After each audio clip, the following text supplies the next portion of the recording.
Sobre la industria petrolera, por el licenciado Guillermo Moreno, el licenciado Pablo Chaliú y el licenciado Walter Romero. Hace ya un tiempo, en Un modelo de desarrollo económico, tercera parte, publicado en BAE Negocios el 6 de septiembre de 2020, le pasamos revista a los vectores de competitividad con que cuenta la economía argentina. Destacábamos allí al energético de origen fósil y adelantábamos una relación virtuosa entre su correcto aprovechamiento, la rentabilidad empresaria y la expansión del poder adquisitivo de los ingresos populares. Esto es así dado que su correcta exploración y explotación permiten una adecuada integración de la matriz energética y el aporte de un insumo básico generalizado al aparato productivo. Es por ello que, al adentrarnos en su análisis, resulta relevante bucear en el desarrollo y consolidación de este singular sector. YPF, una historia en donde lo mejor está por venir. Finalizando su primer gobierno, el 3 de junio de 1922, don Hipólito Yrigoyen creó la Dirección General de Yacimientos Petrolíferos Fiscales, YPF, dependiente del Ministerio de Agricultura. Bajo la conducción del general ingeniero Enrique Mosconi, entre 1922 y 1930, se transformó en el organismo petrolero más importante de Iberoamérica. En diciembre de 1932 se sancionó la Ley 11.668, estableciendo que el estudio, la exploración y explotación de los yacimientos de hidrocarburos sólidos, líquidos o gaseosos que el Estado tuviera o adquiriera en lo sucesivo estarían a cargo de la Dirección General creada. Posteriormente, en 1949, con el dictado de la Ley 13.653, se transformó en Empresa del Estado. A lo largo de las siguientes décadas y los sucesivos gobiernos, el principal objetivo de la compañía fue alcanzar el autoabastecimiento. Ello se logró, aunque no de manera concluyente, con la irrupción de la inversión extranjera directa en el sector en los albores de la década del 60. Mediante el decreto 1080-77, YPF se transformó en Sociedad del Estado. La próxima modificación estructural se produce en la década del 90, con el auge de la globalización y a través del decreto 2778-90 se constituyó en una sociedad anónima, sentándose las bases para su privatización, perfeccionada por la Ley 24.145-92. En este marco, en el año 1999, Repsol, Sociedad Anónima, controlada por Repsol S.A., Casa Matriz, España, adquirió el 98,23% del total del capital. En el 2007, el grupo Petersen S.A. inició la compra de parte de ese paquete accionario. Como corolario, en mayo de 2012, luego de ser tratado por ambas cámaras del Congreso de la Nación, con un amplio consenso de las diversas fuerzas políticas, se sancionó la Ley 26.741 de soberanía hidrocarburífera que permitió al Poder Ejecutivo Nacional adquirir el 51% de las acciones de la compañía. ¿Qué aconteció en el sector en la última década? En el cuadro 1 puede apreciarse la evolución de tres indicadores claves del sector gasífero en una serie de tiempo y en el cuadro 2 lo propio con respecto al petrolero.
Existe una relativa constancia en el consumo aparente, cuyas dos mayores oscilaciones fueron un aumento cercano al 4% de 2010-2011 y una baja cercana al 7% de 2019-2020. En cuanto a la producción, se observa una caída del 12% para el periodo 2010-2014, luego un incremento aproximado del 15% entre 2015 y 2019 y por último en 2020 un descenso al torno al 9%. Estas discrepancias entre producción y consumo fueron suplidas con importaciones.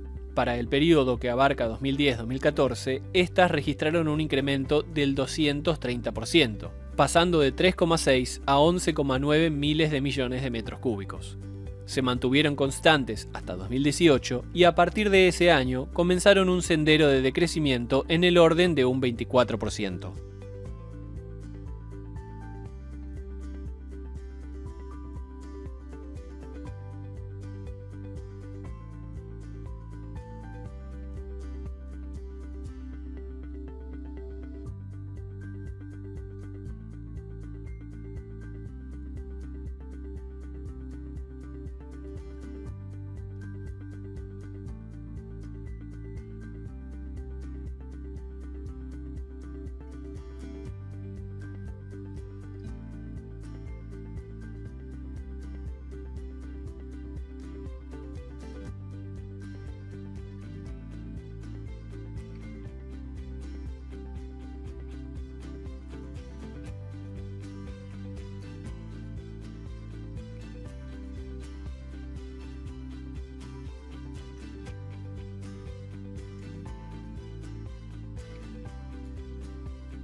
En el periodo 2010-2020, la producción se redujo de 214 millones de barriles de petróleo anuales a 175, un 18,2%. En igual sintonía, las exportaciones disminuyeron un 48%, de 33 millones a 17 millones. Mientras que el consumo aparente, a excepción del año 2020, se mantuvo relativamente estable. Es dable destacar que la balanza comercial de hidrocarburos en la última década, a excepción de los años 2010, 19 y 20, fue deficitaria, debido a la importación de combustibles, el gasoil, fuel oil, gas natural licuado, entre otros, y lubricantes. Fides et ratio. La fe y la razón son como las dos alas con las cuales el espíritu humano se eleva hacia la contemplación de la verdad. En el caso que venimos exponiendo, la razón nos dice que el petróleo existe en la Argentina y disponer de él resulta un objetivo loable, mientras que la fe está puesta en que a este logro se mancomunen empresarios y trabajadores. Dicha síntesis debiera estar en el origen y la finalidad de las grandes opciones políticas, sean de orden macro o sectoriales. Para ello, es necesario reflexionar sobre algunas preguntas que iluminan el sendero decisional. ¿Se podrá utilizar la energía fósil que se halla en el subsuelo de la patria sin una troupe de empresarios argentinos dispuestos a obtener una tasa de ganancia justa y razonable tendiendo al bien común? ¿Es el petróleo uno de los ejemplos paradigmáticos de propiedad privada sujeta al destino universal de los bienes? ¿Son las representaciones de tercer grado, empresariales y sindicales las que deben detentar la propiedad de la mayoría del capital accionario al presente estatal y definir el plan de negocios de la empresa más relevante del sector? ¿Es posible una inteligente interacción entre lo público, regulación del sector y exploración del recurso, y lo privado, la propiedad de la explotación? ¿Es el cálculo de los costos totales asociados a cada uno de los eslabones intervinientes en la cadena de valor la llave maestra para armonizar los intereses en pugna e incrementar la productividad? Lo expresado en La productividad, nuestra estrella polar, publicada en BAE Negocios el 9 de mayo de 2021, justamente apuntaba a ofrecer elementos útiles para, en un todo de acuerdo al concepto superador de que la unidad debe prevalecer sobre el conflicto de su santidad Francisco, poder responder y transformar en decisiones los interrogantes planteados, permitiendo la restauración de un modelo de desarrollo económico permanente y sustentable orientado a la producción. Sobre la industria petrolera, por el licenciado Guillermo Moreno, el licenciado Pablo Chaliú y el licenciado Walter Romero. Agradecemos la colaboración de Marcos Boniflinger.